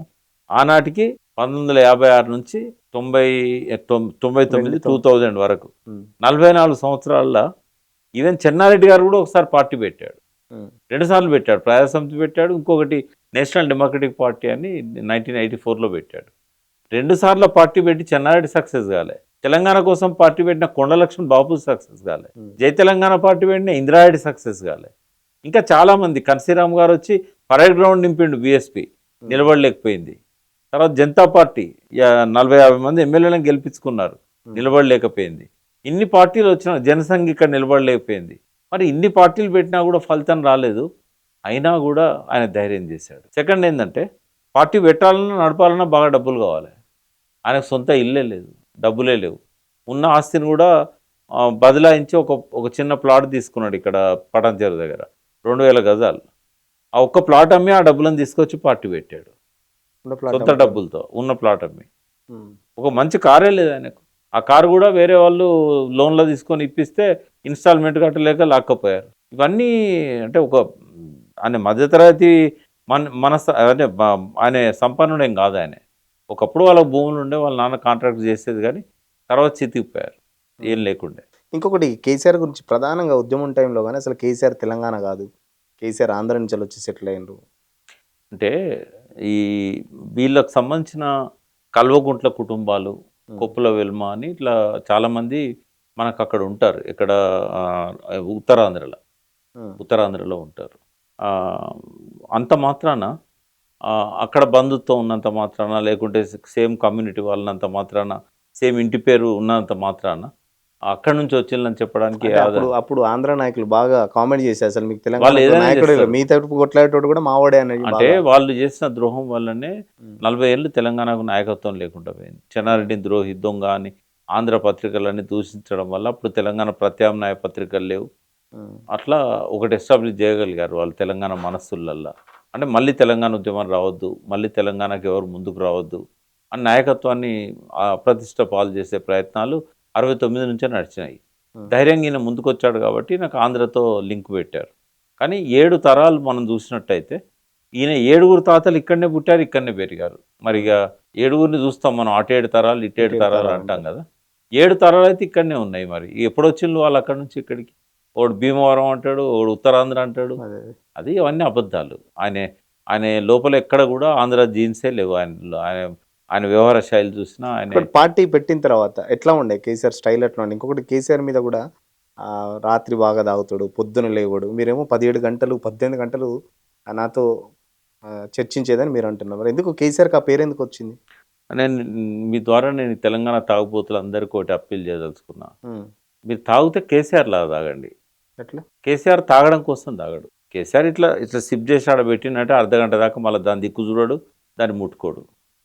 అంటే ఎన్ని గంటలు తాగితే ఏమన్నది? ఏమన్నా లోపల పోయేది ఉందా? అది ఏమన్నా ఎక్కేది ఉందా? 4 మీకెళ్ళి ఆవిరైపోతుంది అంతే. మళ్ళీ దాని దిక్కు చూడడు ఆయన. ఎందుకంటే ఆయన 24 గంటలు తెలంగాణ గురించి ఆలోచించేది. నిద్రపోతుంది, తెల్లారుతుంది, కలలాదే. ఆయన మాట్లాడేటప్పుడు ఇట్లా సిప్ చేసి ఆడబెట్టేటోడు. ఎందుకంటే తెలంగాణలో ఈ దుర్వ్యసనం కాదు తాగుడు అనేది, ఇది ఒక సాంప్రదాయం. చాలా మీటింగ్లు సాంప్రదాయం, ఈ సాంప్రదాయం. ఇప్పుడు మా ఫాదర్ కూడా దసరా రోజు, నేను తాగాను, దసరా రోజు ఒక బీర్ తీసుకొచ్చి కొంచెం తీసుకోరా ఏం కాదు అంటాడు. డెలివరీ అప్పుడు లేడీస్కి కూడా ఆ పెయిన్స్ తట్టుకోవడానికి కొద్దిగా ఇచ్చేవాళ్ళు డెలివరీ అయిన తర్వాత. అంటే ఇవన్నీ తెలంగాణలో ఒక సాంప్రదాయం. చుట్టం ఇంటికి వచ్చినా కూడా ఆఫర్ చేస్తారు. ఆంధ్రలోనేమో మద్యపాన నిషేధం అమల్లో ఉండేది ఆ రోజుల్లో, వాళ్ళకి తెలియదు ఎక్కువ. కానీ తర్వాత విస్కీలు ఇవన్నీ వాళ్ళ దగ్గర నుంచి స్టార్ట్ అయినాయి. అదివరకు తెల్లగల్లు ఉండేది, ఈత కళ్ళు ఉండేది. కళ్ళు తాగడమే ప్రధానంగా ఉండేది. ఆ కళ్ళు ఆరోగ్యానికి మంచిది. ఈ ఆంధ్ర వాళ్ళు వచ్చిన తర్వాత కేసీఆర్కి అంత పేరు వచ్చింది, బాగా తాగుతాడు పొద్దున్న. ఇందాక చెప్పాను కదా, మన తెలంగాణలో నాయకత్వం ఉండద్దు, అంటే కిల్ చేయాలని వాళ్ళు కిల్ చేయాలని. అంటే 99% కాదు, 100% నాయకత్వాన్ని కిల్ చేయాలని అప్రతిష్ట పాలు చేస్తారు. మన దద్దమ్మలకి ఏంటంటే చీలుడి అంటే బహిస్లుడి, గద్దెగిరిందంటే ఎద్దెగిరింది అంటారు. ఆయన తాగుతాడు అని అంటే రాత్రి అంతా తాగుతూనే ఉంటారు, తెల్లారి తాగుతూనే ఉంటాడు, అసెంబ్లీకి తాగే వస్తాడు, ఇట్లా మాట్లాడతారు. అంటే వాళ్ళేమో అంటు పెడతారు, వీళ్ళేమో దాన్ని కొనసాగిస్తారు. మరి ఇది ఎందుకోసం చేస్తున్నారు ఆంధ్ర వాళ్ళనే తెలుగులు మన తెలంగాణ వాళ్ళకి లేవు. ఆగం బట్టే ఆగం. నేను ఎవరిని వదిలిపెట్టా, ఈవెన్ ఇంటెలెక్చువల్స్లో కూడా ఈ ఆగం ఉంది. తెలంగాణ రక్తములనే ఉంది ఆగం. నాకు తెలిసినంత వరకు భారతదేశ చరిత్రలో ఇంత ఆగం ఉన్న మనుషులు ఏ రాష్ట్రంలో ఉండరు, తెలంగాణలో ఉన్నారు. తెలంగాణ వచ్చినాక కూడా మళ్ళీ బాగుపడతలేరు కదా, ఆ సోయి తెచ్చుకుంటలేరు ఇప్పటికీ. అంటే ఆంధ్ర వాళ్ళ కుట్రల్లో పడతారు, రేవంత్ రెడ్డి కుట్రల్లో పడతారు, కాంగ్రెస్ కుట్రల్లో పడతారు. అట్లా పడే ఇప్పుడు మళ్ళీ అధికారాన్ని వదిలించుకున్నారు. వాళ్ళకి ఏది మంచో ఏడ్చాడో కూడా ఉండదు. ఒక రాయెత్తే 10 రాళ్ళు ఎత్తారు. ఇంకొకటి ఉద్యమం టైంలో కూడా జయకిశంకర్ సార్ని కాలుతోంది అన్నిండు అని చెప్పేసి కూడా ఒకటి బాగా చర్చ జరిగింది. నేను సార్నే అడిగిన, ఆయన సార్ చాలా పట్టుదల మనిషి. సార్ని ఒక మాట అంటే కూడా వాళ్ళ ముఖం చూడరు. మళ్ళీ సార్ని ఎవరన్నా ఒక మాట అంటే జయశంకర్ సార్ జీవితకాలం ఆయన ముఖం చూడడు, దగ్గర కూడా రానియడు. దగ్గర కూడా అని. అంటే నా అంత క్లోజ్గా జయశంకర్ సార్ను ఫాలో అయిన వ్యక్తులు చాలా తక్కువ మంది ఉన్నారు. నేను 74లో ఆ సార్ స్టూడెంట్ని యూనివర్సిటీగా, అంటే యూనివర్సిటీ రాకముందే డిగ్రీ కాలేజీలో. నేను చదివే కాలేజీకి సెకండ్ ఇయర్లో ప్రిన్సిపాల్గా వచ్చాడు సార్ రాజేష్. ఆ రోజు నుంచి నేను జయశంకర్ గారిని చూస్తూనే ఉన్నా. ఉద్యమ కాలంలో కలిసి పనిచేసాం బాగా క్లోజ్గా. 96 నుంచి 97 నుంచి 2001 కేసీఆర్ వచ్చేదాకా ఆయనతో ఉన్నది నేనే కదా. తర్వాత మాకే ఆయన ఐక్యవేదికలో ముఖ్యమైన వ్యక్తి. భావజాల వ్యక్తిలో ఆ సార్ని తీసుకొని నేను కొన్ని వందల మీటింగ్స్కి అటెండ్ అయినా. చనిపోయే ముందు కూడా అడిగిన, సార్ ఇట్లా మిమ్మల్ని కేసీఆర్ గారు తన్నిండని అనలేదు, మీ మీద కొంత ఇట్లా బయట ప్రచారం అయింది సార్, మిమ్మల్ని ఆ గ్లాస్ బలగ కొట్టిండని, మిమ్మల్ని దుర్భాషలు ఆడిండని. అంటే నీకు తెలుసు కదా నేను నా పట్టుదల, ఎవరన్నా ఏమన్నా అంటే నేను వాళ్ళ ముఖం కూడా చూడ కదా. కేసీఆర్ అట్లా అంటాడా? ఇప్పుడు ఆయన నమస్కారం పెడతాడు కాళ్ళకు. సార్ కనబడంగానే కాళ్ళకు దండం పెట్టేవాడు. అటువంటి వ్యక్తి నన్ను అంటాడా? రెండవది, ఎప్పుడు అంత నిశా వచ్చేంతగా కేసీఆర్ తాగంగా నేను చూడలే. అంటే ఆయన ఎవరినన్నా ఎదురుగా కూర్చోబెట్టి 4 మాటలు అనాలన్నా కూడా ఓ పెగ్గెక్కువ తాగుతాడేమో కానీ నిశాలో మాత్రం ఉండడు.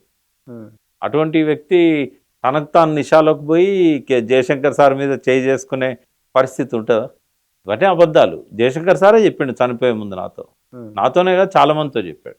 బాగా ప్రచారం అయితే బాగా జరిగింది. ఈ ప్రచారాలు అన్నీ కూడా ఆయన నాయకత్వాన్ని ఖతం చేయడానికి ఆంధ్ర వాళ్ళు మొదలుపెట్టినాయి. ప్రత్యక్షంగా పరోక్షంగా వాటిని మోసింది మాత్రం తెలంగాణ వాళ్ళు. అందుకే కేసీఆర్ డైలాగ్ ఒకటి ఉంది, స్టాండర్డ్ డైలాగ్, కత్తి మనదే కానీ కత్తి మన ఏళ్ళతో మన కన్నును పొడుస్తాడు ఆంధ్ర వాడు అని అంటాడు. మనదే కానీ కత్తి వాంది పొడిచేది మనోడు అని. చిలుక మనదే కానీ పలుకు వాంది అట్లా ఉంటుంది. అది ఇప్పుడు పదవి ఇవ్వకపోతే తెలంగాణకు రావడం అనేది కాదు.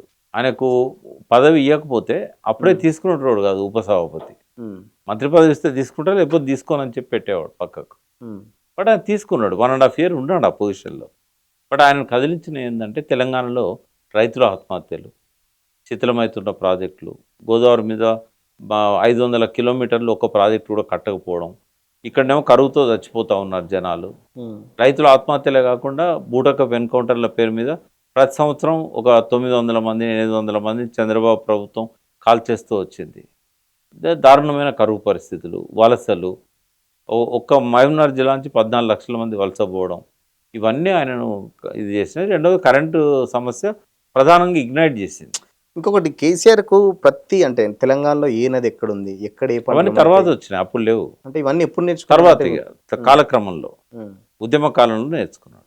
బట్ ఆ రోజుల్లో ఏంటంటే ఈ సమస్యలన్నీ కూడా ఏదన్నా కానీ ఇక చావరేవో తెలుసుకుందామని చెప్పి తెలంగాణ పోదాం మనం అని చెప్పి వచ్చిండు. కానీ ఆ టైంలోనే చంద్రబాబు నాయుడు, బొద్దల గోపాలకృష్ణారెడ్డి, ఇంకా కొంతమంది ఈయనకు సన్నిహితంగా ఉండే మంత్రులు, వికారాబాద్ చంద్రశేఖర్ కావచ్చు, ఇట్లా చాలా మందిని ఏంటంటే ఆయన దగ్గరికి రాయబారం పంపేవాడు.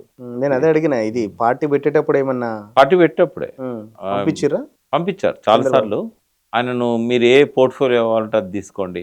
ఈవెన్ దేవేంద్ర గౌడ్ గారు కూడా అడిగినట్టు కొంత నాకు తెలిసింది, నా ముందు అడగలేదు. బొద్దల గోపాలకృష్ణ, ఎందుకంటే కేరళ గవర్నర్ కూడా ఒకవేళ రాష్ట్రంలో ఉండడం ఇష్టం లేకపోతే ఆయన ఎన్డీఏ కన్వీనర్, అప్పుడు వాజ్పేయి గవర్నమెంట్లో ఎన్డీఏ కన్వీనర్ కాబట్టి కేరళ గవర్నర్ కావాలన్నా కూడా ఇస్తా అని చెప్పి ఇట్లా బాగా ఆఫర్స్ వచ్చినాయి. కానీ ఒప్పుకోలేదు. అంటే వాళ్ళ ఇంట్లో కూడా కొంతమంది కుటుంబ సభ్యులు, వాళ్ళ పెద్ద కుటుంబం కదా కేసీఆర్ది, 9 మంది చెల్లెళ్ళు, అక్కలు, మేనల్లుళ్ళు, పేరు చెప్పను కానీ కొంతమంది ప్రముఖ వ్యక్తులు ఇప్పుడు అప్పుడు ఆయనను కొద్దిగా ఎంకరేజ్ చేశారు.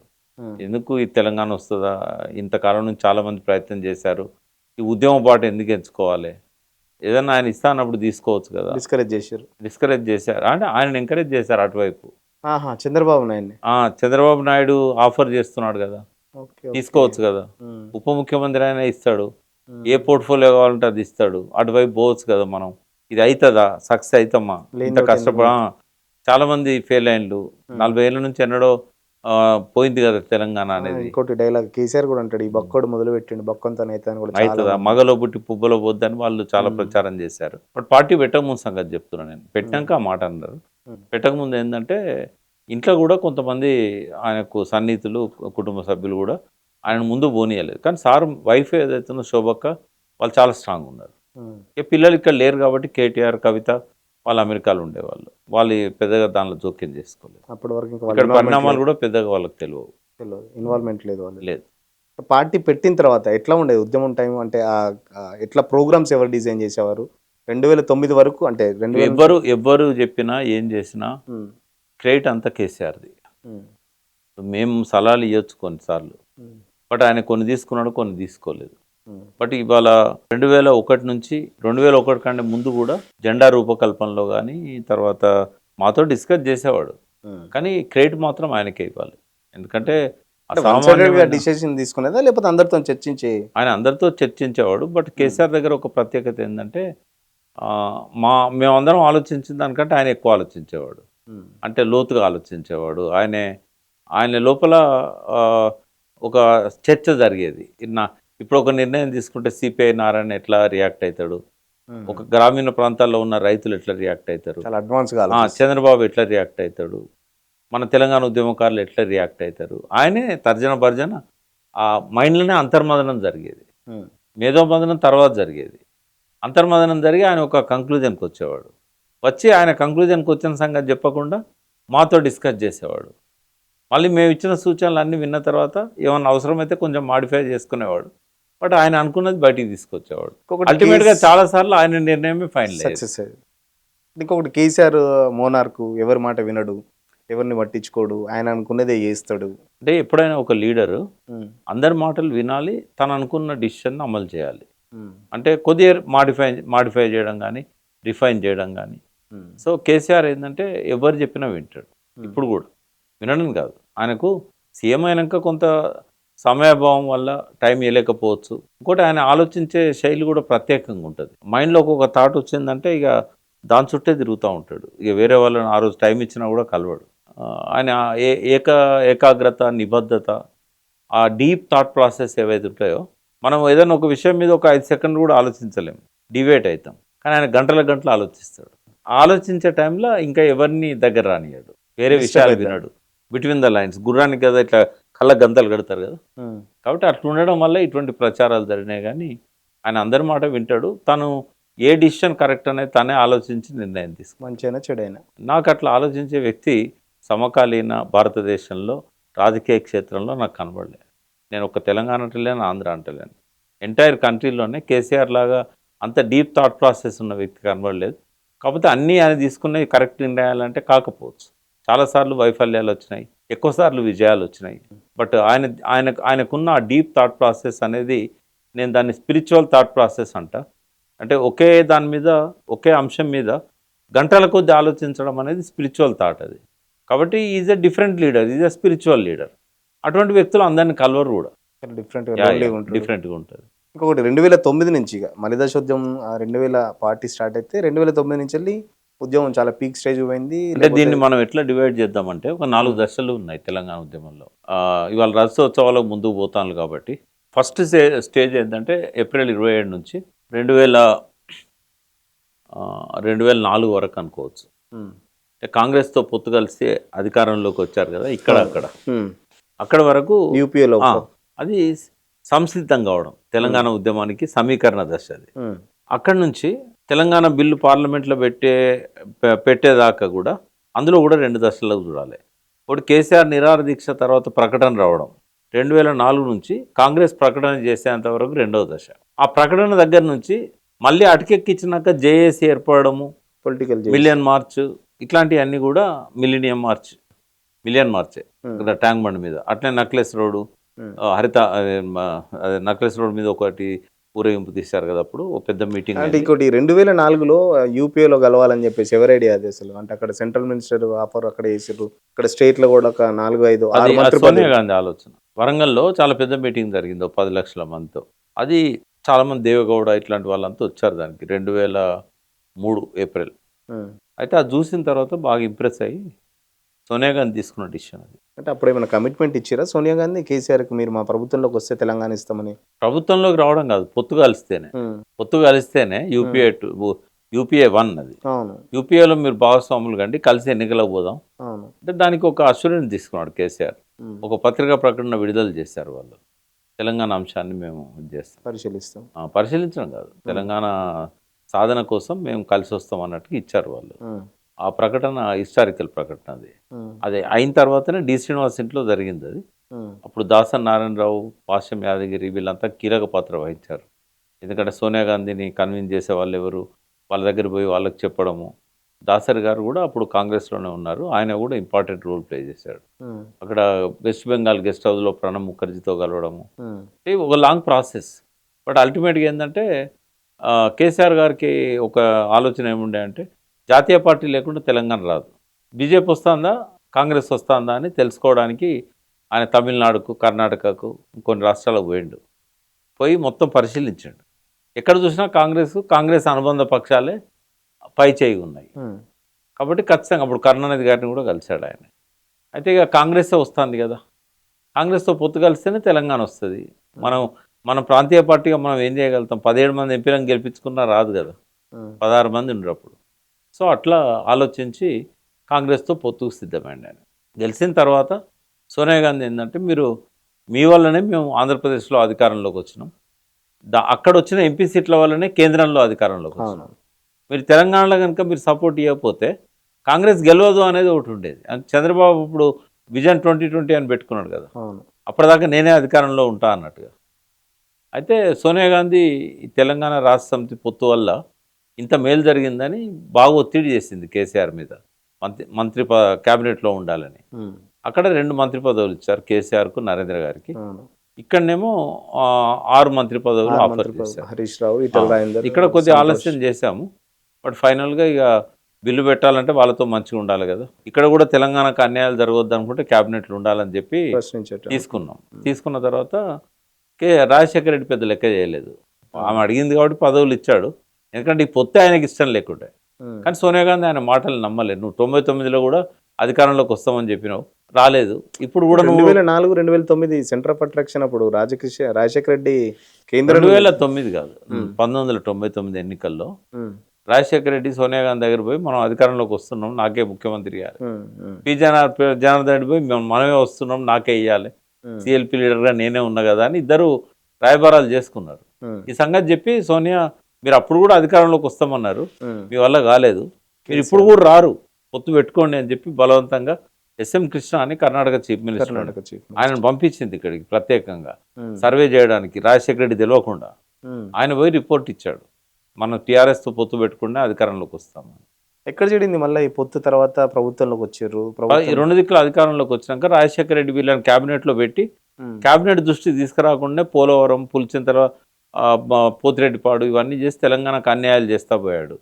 తర్వాత నక్సలైట్తో చర్చలకు పిలిచి ఆ చర్చలను అర్ధాంతరంగా ఆపి మళ్ళీ ఎన్కౌంటర్లు మొదలు పెట్టాడు. ఇవన్నీ అన్యాయాలు చూసి పార్టీ విత్డ్రా చేసుకుంది సపోర్ట్. అయితే వాళ్ళకి సపోర్ట్ అవసరమే లేకుండే, సోనియా గాంధీ చెప్పింది కాబట్టి ఇక్కడ ఇది చేశారు. సో అట్లా విత్డ్రా చేసుకొని మంత్రి పదవులకు రిజైన్ చేశారు. ఒక 1 year ఉన్నారు అంతే. అక్కడనేమో ఇంకొద్ది ఎక్కువ కాలం ఉన్నారు, 2 years ఉన్నారు అక్కడ. బట్ అక్కడ కూడా మీరు బిల్లు పెడతామని చెప్పి ప్రణబ్ ముఖర్జీ కమిటీ వేసిన్లు, అన్ని పార్టీలు మద్దతు ఇచ్చినాక కూడా మీరు బిల్లు పెట్టట్లేదు, నిర్ణయం తీసుకోవట్లేదు, కాలయాపన చేస్తున్నారు. 3 వారాల్లో నిర్ణయం చెప్పాల్సిన ప్రణబ్ ముఖర్జీ కమిటీ 2 ఏళ్ళు దాటినా కూడా చెప్పట్లేదు అని చెప్పి కామన్ మినిమం ప్రోగ్రాంలో పెట్టిన దాన్ని ఎందుకు అమలు చేయరు మీరు, అబ్దుల్ కలాం నోటి నుంచి కూడా రాష్ట్రపతి ప్రసంగంలో చేర్చారు అని వాళ్ళు సిపిఎం మీద ఆరోపణ పెట్టారు. సిపిఎం తెలంగాణ ఇవ్వద్దంటుంది అని. అంటే వాళ్ళు అట్లా లెటర్ ఇచ్చిన కూడా అలా కూడా వాళ్ళు అట్లా అనలే. వాళ్ళు ప్రణబ్ ముఖర్జీకి ఇచ్చిన లెటర్లో ఇది ఒకటే పరిష్కారమా, వేరే మార్గం లేదా అని అడిగారు. అయితే ఏచూరు సీతారాం ఉండే అప్పుడు మా భుజాల మీద తుపాకీ పెట్టి మీరు కేసీఆర్ని కాల్చకండి అన్నాడు. మేము అడ్డు లేదు, మేము దాన్ని సపోర్ట్ చేయలేదు, మేము న్యూట్రల్గా ఉన్నాం. కావాలని వాళ్ళు ఏంటంటే తెలంగాణ ఇవ్వకుండా రాజశేఖర రెడ్డి అడ్డుపడ్డాడు. మాకు ఆఫ్ ది రికార్డ్ ఏంటంటే మన్మోహన్ సింగ్ గారు, జయశంకర్ గారు చెప్పారు మాకు ఇవ్వాలని ఉంది, రాజశేఖర రెడ్డి అభ్యంతరం చెప్తున్నాడు, ఆయన దగ్గర 5 ఎంపీలు ఉంటే నా దగ్గర 30 మంది ఉన్నారని బ్లాక్ మెయిల్ చేస్తున్నాడు. ఒకవేళ మీరు తెలంగాణ ఇస్తానంటే మేము సపోర్ట్ విత్డ్రా చేస్తాం, 30 మంది ఉన్నారు నా చేతిలో. ఎప్పుడైతే ఆ మాట అన్నాడో ఇక వాళ్ళు వెనక్కి పోయారు. అది చెప్పుకోలేరు కదా, మా సీఎంఏ వద్దంటున్నాడు అని చెప్పుకోలేరు, గవర్నమెంట్ పడిపోద్ది కాబట్టి వాళ్ళు కూడా సాహసం చేయలేదు. అట్లా జరిగింది అది.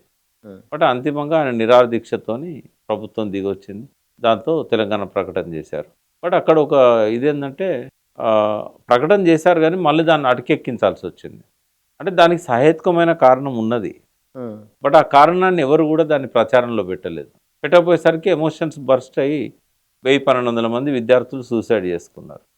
అంటే అప్పుడు లగడపాటి నాయకత్వంలో చంద్రబాబు పరోక్షంగా అందరితో రాజీనామా చేయించాడు ఎంపీలతో. మరి ఆ ఎంపీలు రాజీనామా చేస్తే ఆ గవర్నమెంట్ ఉండదు, బొటాబొటి మెజారిటీతో ఉంది. అది బొటాబొటి మెజారిటీతో ఉన్నప్పుడు ఈ నిర్ణయాన్ని ఎట్లా అమలు చేస్తారు? యాక్సెప్ట్ చేయాలి కదా స్పీకర్. ఆ నిర్ణయాలు ఎప్పుడో ఒకసారి చేయాల్సి వస్తుంది. వాళ్ళు ప్రాపర్ ఫార్మాట్లో ఇచ్చారు, స్పీకర్ ఫార్మాట్.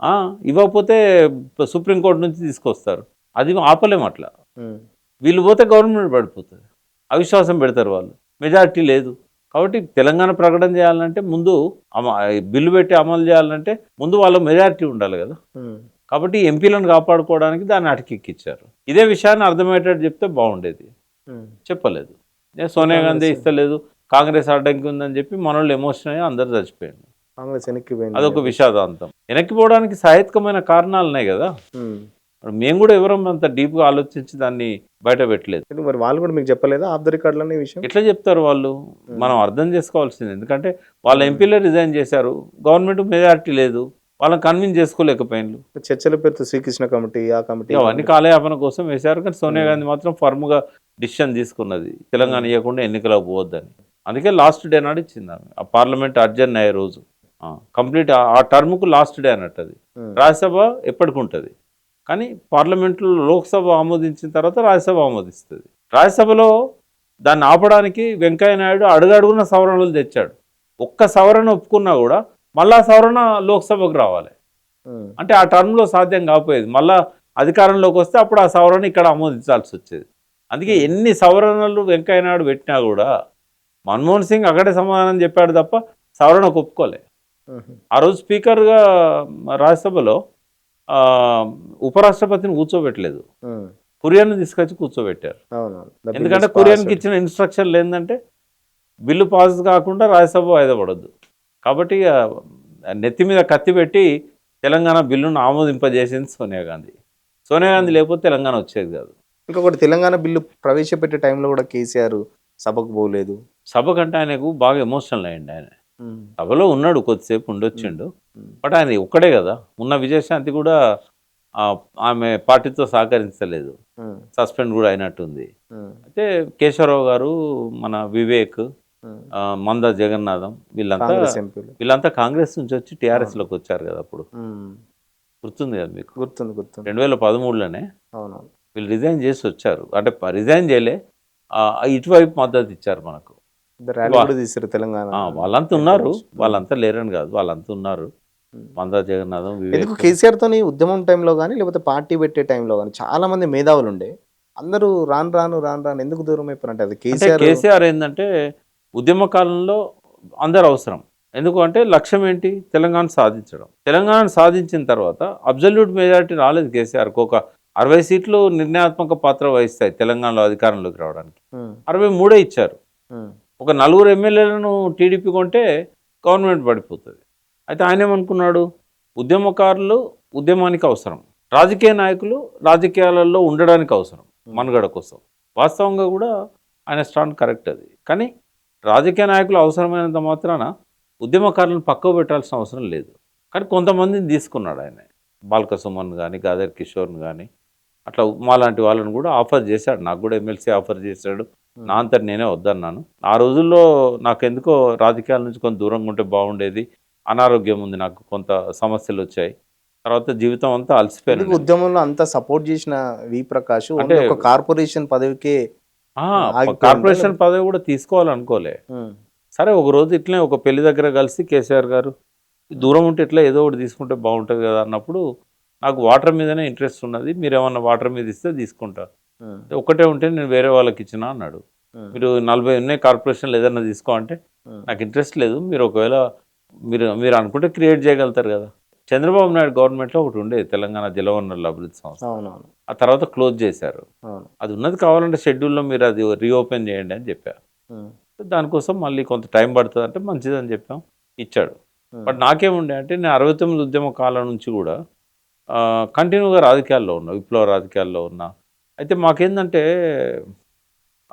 చింత వచ్చిన పులుపు సావదు అన్నట్టు ఉంటుంది. 20-30 ఏళ్ళు మేము విప్లవకారులతో ఉన్న తర్వాత ఈ పాలిటిక్స్లో అడ్జస్ట్ కాలేము. ప్రత్యక్ష రాజకీయం. కాలేదు కూడా నేను.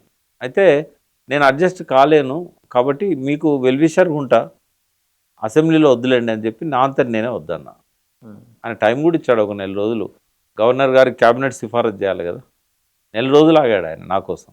నేను వద్దన్న తర్వాతనే శ్రీనివాసరెడ్డి గారికి ఇచ్చాడు. మన ఎట్లా ఉండదు కేసీఆర్తో మీ అనుబంధం ఎట్లా ఉండదు? ఉద్యమం బాగానే ఉంది, మొదటి నుంచి కూడా బాగానే ఉంది. నేను పార్టీలో 2008లో రిజైన్ చేయాల్సి వచ్చింది. అప్పుడు దేవేంద్ర గౌడ్ని ప్రమోట్ చేశాను. దానికి కూడా కారణం ఏంటంటే, ఇది చాలా జాగ్రత్తగా వినాలి, కేసీఆర్ మీద కోపంతో నేను దేవేంద్ర గౌడ్ దగ్గర పోలే. కేసీఆర్ గారు అప్పుడు ఉప ఎన్నికలు వద్దంటే పెట్టాడు, నేను కూడా వద్దని చెప్పాను. కరీంనగర్ ఉప ఎన్నికలు కాదు, కరీంనగర్ ఉప ఎన్నిక తర్వాత 1 సంవత్సరమే, నెక్స్ట్ ఇయరే 13-14 నెలల తర్వాత బిల్లు పెడతానని మోసం చేసింది అని నిరసనగా ఉప ఎన్నికలు 16 మంది ఎమ్మెల్యేలను రాజీనామా చేయించాడు, 4 ఎంపీలు ఆయనతో పాటు. నేను మొన్ననే కదా మీరు కరీంనగర్ బై ఎలక్షన్లో గెలిచారు, మళ్ళీ ఎన్నికలు ఎందుకు, ప్రతి సంవత్సరం మీరు ఇట్లా ఎన్నికలు పెట్టడం ఏంది అంటే, లేదు అసెంబ్లీకి కూడా జరగాలి కదా, మన ఎమ్మెల్యేలు అందరు రిజైన్ చేస్తారు, మళ్ళీ గెలుస్తారు, తెలంగాణ వాదం కోసం ప్రజలంతా కూడా నాకు కరీంనగర్లో ఏ ఫలితం ఇచ్చారో తెలంగాణ అంతా కూడా అట్లే ఇస్తారు అని అన్నాడు. ఆయనకి ఏముండే అంటే, తెలంగాణ ప్రజలంతా పార్టీలకు అతీతంగా కరీంనగర్లో ఆయన 2,03,000 మెజారిటీతో గెలిపించారు. అదే రిపీట్ అయింది ఎంఎస్ఆర్ మీద. ఎంఎస్ఆర్ మీద కాదు, ఎంఎస్ఆర్ అన్న మాట మీద. అదే అంటే దమ్ముంటే పోటీ చేయి మళ్ళా గెలు, అప్పుడు మా సపోర్ట్ తో గెలిచినావు, నువ్వు ఎంపీ కూడా కాకపోతుంటివి, మేమే సపోర్ట్ చేస్తాం. అయితే అప్పుడు జీవన్ రెడ్డి ఆయన మీద పోటీ చేసింది 2 సార్లు. అయితే 3వసారి మళ్ళా పోటీ పెట్టాడు 2008లో.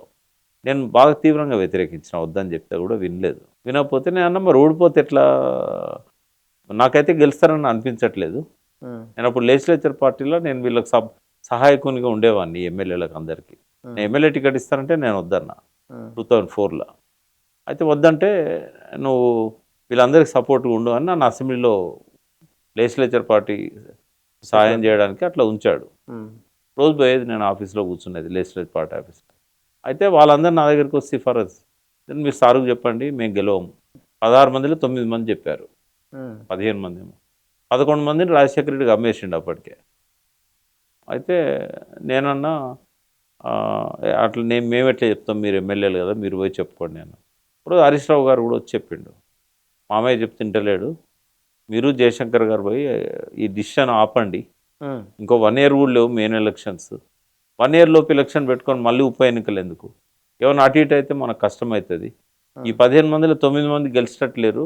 ఆయన అన్న 9లో 1-2 గెలిచిండ్లు, కానీ ఇంకొక 2 అదనంగా ఓడిపోయారు. మళ్ళీ గదే వచ్చింది ఫిగర్, 8-9 మంది ఓడిపోయేటట్టున్నారు, మీరు చెప్పండి మామయ్యకు అన్నాడు.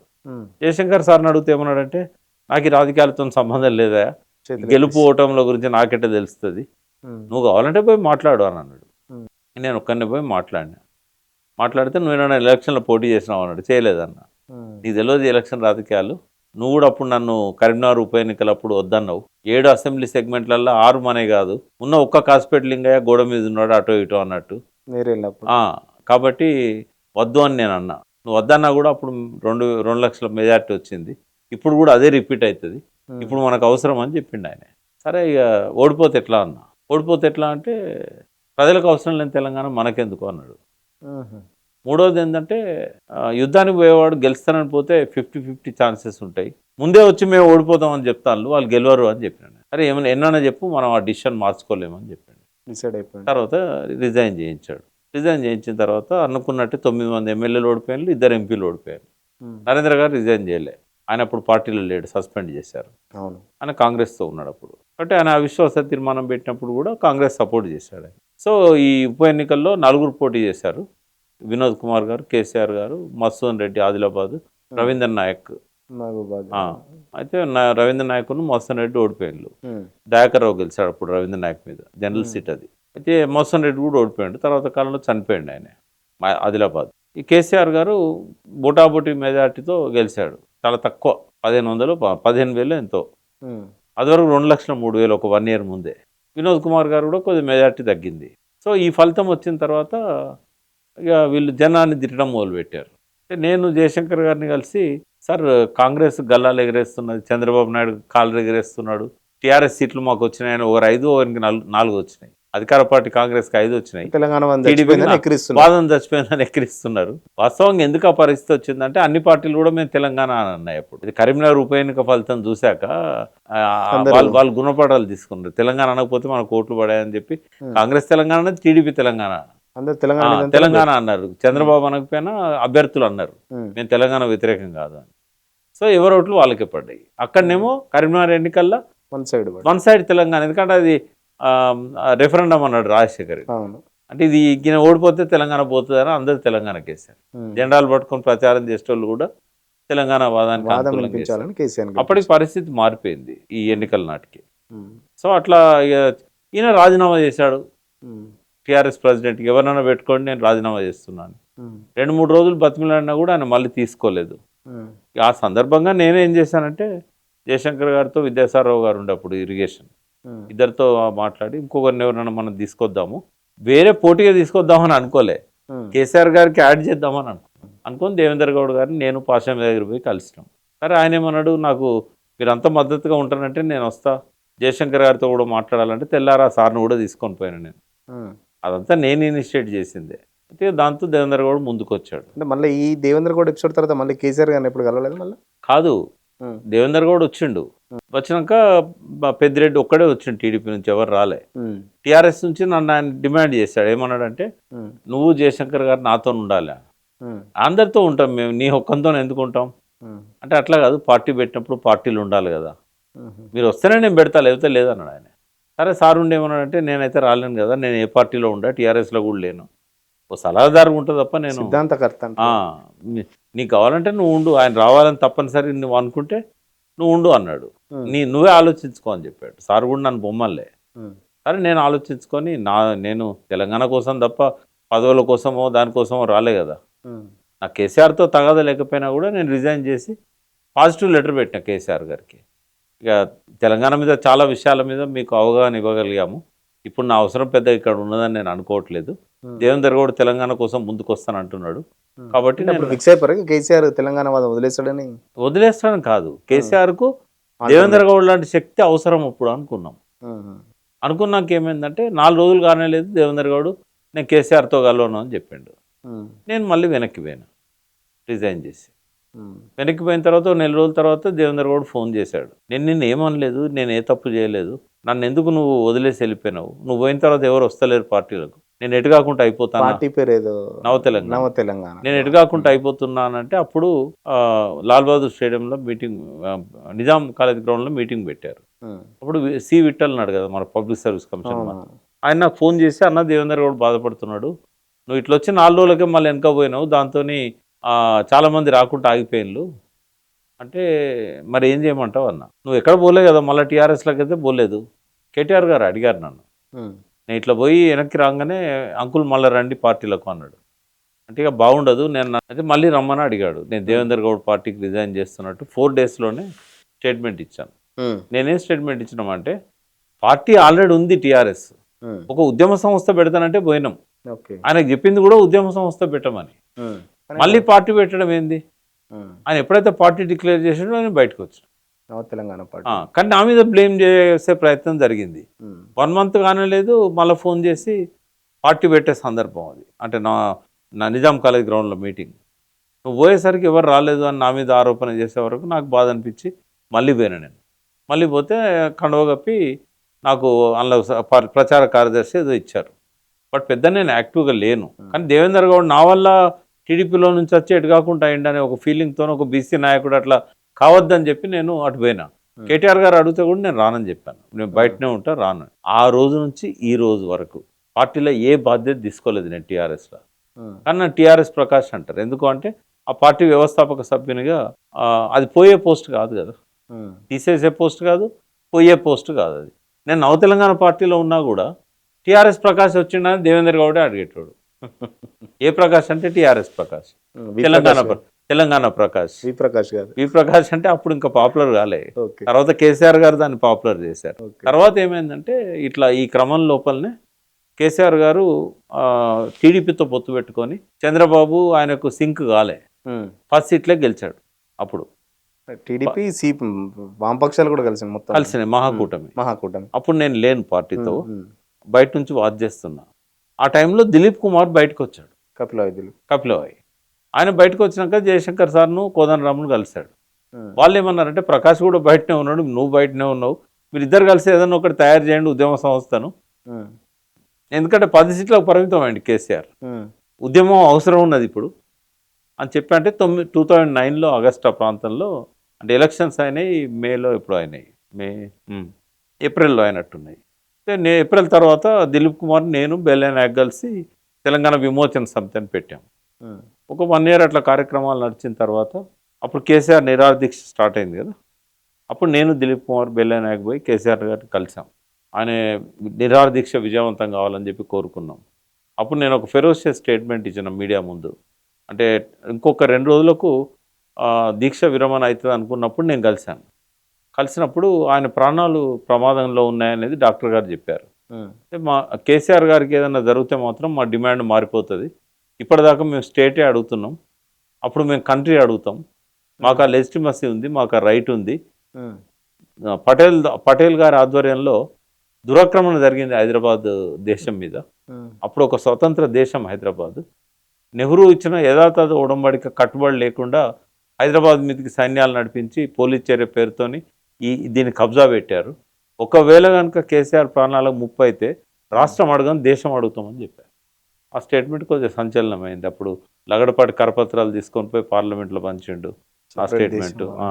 వాళ్ళు దేశద్రోహులు అయిపోయినలు, దేశమే అడుగుతున్నారు. వాస్తవంగా ఆ సందర్భం నిరాహార దీక్ష కాబట్టి నన్ను ఏమనలేదు, కానీ దేశద్రోహం కేసు పెట్టి నన్ను జైల్లో పెట్టేవాళ్ళు. సరే, ఏదేమైనా కూడా దీక్ష ఫలించింది, ఆ ప్రకటన వచ్చిన తర్వాత మళ్ళీ అటకెక్కించిన కాడ నుంచి ఇంకొక దశ. అయితే ఇప్పుడు కూడా నేను ఆ తర్వాత కాలంలో కేసీఆర్ గారు నన్ను జేఏసీ పెట్టారు కదా, పొలిటికల్ జేఏసీ పెట్టిన తొలి రోజు నుంచి నేను ఆ జేఏసీలో ఉన్నా. అంటే విమోచన సమితి ఏమో దీనికి పోటీగా ప్రజా సంఘాల జేఏసీ పెట్టింది, వాళ్ళు ఉండొద్దని. నేనేమో 2 జేఏసీలు వద్దు, ఒకటే కావాలని. వాళ్ళు దళిత బహుజన వర్గాలు, వాళ్ళ పార్టీ సిద్ధాంతాలు ఇట్లాంటి వాళ్ళందరితోని తిరుమల గారిని అయితే నేనేం చేశాను, నేను అందులో ఉంటూనే నేను జేఏసీలో మెంబర్గా ఉన్నా కోదండరామ్ గారితో పాటు. Day 1 నుంచి కళింగ ఫంక్షన్ హాల్లో మైక్ పట్టుకొని కంట్రోల్ కూడా చేశాను. ఇక వాళ్ళు ముందుకు వస్తలేరని చెప్పి నేను విమోచన సమితికి రిజైన్ చేసి జేఏసీలోకి వచ్చినాక కేసీఆర్ గారు నన్ను పిలిచారు, స్టేజ్ మీద పిలిచి అక్కడనే జేఏసీ మీటింగ్లోనే, నువ్వు అక్కడ కాదు కూర్చోవాల్సింది ఇక్కడ అని ఆయన పక్కన కూర్చోబెట్టుకున్నాడు. ఆ రోజు నుంచి మళ్ళీ నేను కేసీఆర్ దగ్గర అయినా, ఆయన ఎటు పోయినా ఢిల్లీకి పోయినా ఆయనతో పాటు పోయేది, ఢిల్లీలో నెలల కొద్ది కూడా ఆయనతో పాటు ఉండేది. కోదండరామ్ గారికి ఆయనకు విభేదాలు వచ్చినప్పుడు కూడా నేను దాన్ని కొత్త పరిష్కరించడానికి ప్రయత్నం చేశాను, అయోధ్య కోసం ప్రయత్నం చేశాను. అట్లా జేఏసీ మీటింగ్స్లలో కూడా నేను ఇండిపెండెంట్గా పోతుండేది. సో ఇట్లా ఆ ప్రయాణం కంటిన్యూ అయింది. ఇప్పటిదాకా కూడా నేను పార్టీలో ఏ నాయకత్వ బాధ్యతల్లో లేను, ఓ సానుభూతి పరున్న తప్ప లేదు.